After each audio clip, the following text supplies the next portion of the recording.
Welcome back. Joining us on the show now is Ajay Goyal. He's chairman of the Wheat Products Promotion Council Society. Ajay, thank you so much for joining in. Well, a couple of things really. First of all, on the weather itself, because Jan was hot and Feb was the hottest in 124 years, and March doesn't seem to be going down cooler either. The kind of reports that we've seen coming from IMD, does that at all impact or has impacted the wheat crop? No, so fortunately, there have been some westerly disturbances, and the mercury has again dropped in the plains of North India, in Punjab, Haryana, UP. You again see cool weather since the past 4-5 days. It was expected that the temperatures will remain high, but due to these disturbances. But again, going forward, there are some fears of heat waves, in the month of March. But right now, it is quite good. The weather is favorable. I would put it this way. Ajay, there's a big difference between what the government seems to be thinking on what the wheat crop would be vis-a-vis the industry. Any sense on what the industry is putting out as its range and sense of crop this time? So definitely it's going to be about 3 to 4 million tons higher than what it was last year, whatever number you can place for last year. Officially, the production is estimated to be at about 116 odd million tons. And but it is certain that it's going to be higher than last year, at least by 3-4 million tons. So are we looking at almost 120 million tons for this year? No, I would say 116 is a better number, conservative number. At 116.5 is something that probably most estimates are at the moment. Ajay, I also want to get a sense on the kind of government procurement numbers that they have put out.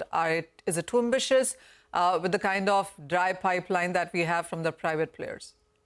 So I would say that, they have put out a number of 31 million tons for procurement in this season. And government is, I think they will cross 22, 23, 24 million tons. And two states, Rajasthan and MP, have declared a bonus of 175 odd rupees as well.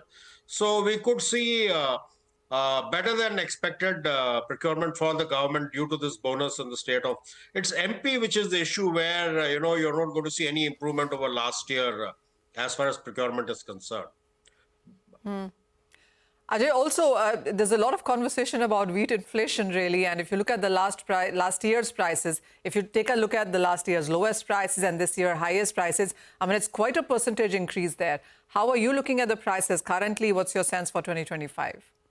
So today, we've had very fantastic arrivals in MP especially, and this market is going to, just fall down after Holi because there'll be so much of wheat coming into the market, and the government will start procuring in MP probably 15th of April. But private players will wait and watch because there is a stock limit which is still in force currently up to 31st of March. And then by that time, we will have UP and Punjab and Haryana come in. So somehow we get a sense that there's going to be a more marketable surplus left behind in the marketplace if the government is not able to procure much. And one thing is certain, that everybody is going to step up their procurement over last year, especially private players and users who have suffered over in the past 1 or 2 years.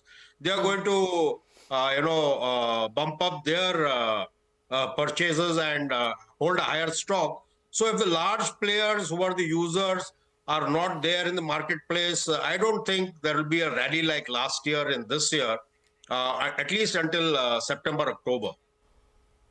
Okay. All right, Mr. Goyal, thank you so much for sparing time and joining us this afternoon today. Manisha, thank you for joining in as well. With that, we call time on this edition of Halftime Report. We leave you with the Nifty still off the highs of the day, nearing that mark of 22,600. Business lunch for the next 30 minutes on the other side.